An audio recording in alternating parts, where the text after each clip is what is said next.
Lisa. Assalamualaikum warahmatullahi wabarakatuh. Good evening, or maybe good morning, or maybe good afternoon, everyone. Ladies and gentlemen, distinguished colleagues, speakers. First of all, thank you for this opportunity to address such a critical and urgent issue, one that not only shapes the lives of millions of Palestinians and Lebanese, but also tests the conscience of the international community. But before that, on top of my mind now, and perhaps in every decent human being's mind, is to strongly call on all parties in the Middle East, especially Israel and its allies, to urgently de-escalate the heightening tensions that are destabilizing the region and disengage in an all-out war. As mentioned by Anwar Ibrahim, our Prime Minister, Malaysia's Prime Minister, the continued aggression and attacks by Israel in Lebanon, in Syria, in Yemen are deliberate attempts to divert the global community's focus from its brutal atrocities and acts of genocide against Palestinians in Gaza and the West Bank. This escalation is plainly aimed at keeping Israel's current political leaders in power and out of prison. It is also sacrificing innocent lives at the altar of one man's political career. He said, Anwar Ibrahim also said that we must urgently prevent a dangerous cycle of action and reaction, which threatens to draw even more parties into the conflict and further deepening instability and broadening the scale of destruction. And he therefore urged all concerned parties to take immediate action to reduce hostilities and establish conditions necessary to prevent a broader regional conflict from erupting. Ladies and gentlemen, I believe we all understand that the situation unfolding in Gaza and now extending into Lebanon is nothing short of catastrophic. For decades, Israel has conducted operations that can only be described as acts of genocide and war crimes. According to international law, genocide refers to actions intended to destroy, in whole or in part, a national, ethnic, racial, or religious groups. The persistent airstrikes, the illegal blockade of Gaza, the targeting of civilian infrastructure, hospitals, schools, residential buildings are stark violations of the Geneva Conventions. And as the most recent figures shows, the death toll in Gaza has surpassed 41,000 Palestinians, with more than 96,000 injured. In Lebanon, hundreds, perhaps thousands of civilians have already been killed in Israeli airstrikes targeting southern Lebanon and also central Beirut. Entire neighborhoods have been flattened and key infrastructure has been devastated. Israel's expansion of military aggression into Lebanon is further proof of its disregard for international humanitarian law. The deliberate targeting of civilians and the systematic destruction of critical infrastructure are clear indicators of Israel's broader campaign to destabilize and control the region.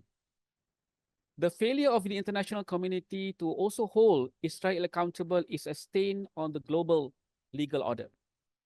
Despite clear evidence of war crimes, the UN, the International Criminal Court, and the larger global system remain ineffective in imposing consequences. Israel enjoys near total impunity. This growing disregard for international law undermines not only the Geneva Conventions, but the very principles of justice and human dignity. Repeated violations have gone unanswered, even with extensive documentation by international human rights organizations such as Amnesty International and Human Rights Watch. The global legal apparatus has failed to act. Israelis' actions have been met with international condemnation, yet words without action are hollow. The selective application of international law breeds injustice and emboldens those who perpetrate atrocities. Ladies and gentlemen, Israelis' aggression is not occurring in isolation. It is crucial to acknowledge the role of Western powers, especially the US, in perpetuating this cycle of violence. Military and diplomatic support from the Western powers, nationally, particularly the arms trade, have emboldened Israel to carry out its military operations with impunity. We have real knowledge about this, that Israel has received over perhaps near to 4 billion US dollars annually in military aid from the United States. And it's not just few years ago, but it's also recently. And it is used to purchase advanced weaponry, and it's being used. The US Congress approved millions of dollars, hundreds of millions of dollars in precision guided weapons in 2021 alone. The UK has also sold over 400 million pounds in arms to Israel since 2015, including fighter jets, missiles, and surveillance equipment. These weapons are not used for defense, but for the deliberate targeting of civilians and the destruction of vital infrastructure in Gaza and in Lebanon. This complicity not only prolongs the suffering of Palestinians and Lebanese civilians, but also undermines global peace efforts. And we talk about, ceasefire. We talk about these things, but the attacks, the airstrikes are still happening even as we speak. The silence, or worse, the tacit endorsement of these actions by Western alliances sends a dangerous message that certain nations are above the law.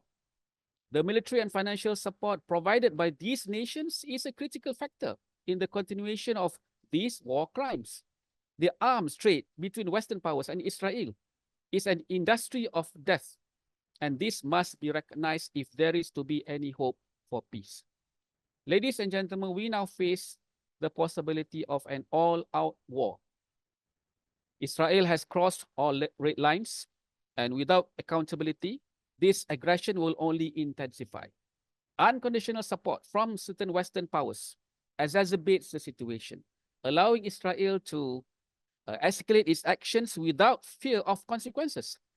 The region is on the brink of full-scale war, and the international community must act decisively to prevent further bloodshed. What is happening today is more than just a series of isolated incidents. It is part of a larger plan to further destabilize the region, and the failure to hold Israel accountable has paved the way for a war that could engulf the entire Middle East. The longer we allow impunity to reign, the more we endanger not only regional stability but global peace. Ladies and gentlemen, as a Malaysian and a member of parliament, I want to affirm our country's firm stance on this issue. Malaysia has consistently called for the protection of the Palestinian people and an end to the illegal occupation. We have supported international efforts to hold Israel accountable, including through boycotts, sanctions, and calls for arms embargoes. Malaysia believes in the fundamental rights of the people to live in dignity, in safety, and in peace, and we reject any form of apartheid, colonialism, and oppression, of course, genocide. It is our moral duty to speak out and act against the injustices committed by Israel. But our responsibility does not just stop there. We must also work with the other countries, particularly those in the global south, to build a united front that demands justice and accountability. And I think, I know it is kind of hopeless, and a lot of people are quite frustrated when they see that peace efforts have not moved, when they see that the peace efforts have not, gained any fruits, and at the same time also that atrocities are still going on. And therefore, the time for action is long overdue. Malaysia stands ready to play its part. Our member of parliament are here. I'm also together with the member of parliament from the Southeast Asia, from Malaysia, from Thailand, from Indonesia, and the rest. And we're together. That it is not just enough for one country to act. The global community must rise to meet this challenge, and for the sake of justice, for the sake of peace, and for the sake of protection of human dignity. Therefore, I call upon international bodies, governments, global civil society, and also our speakers here to also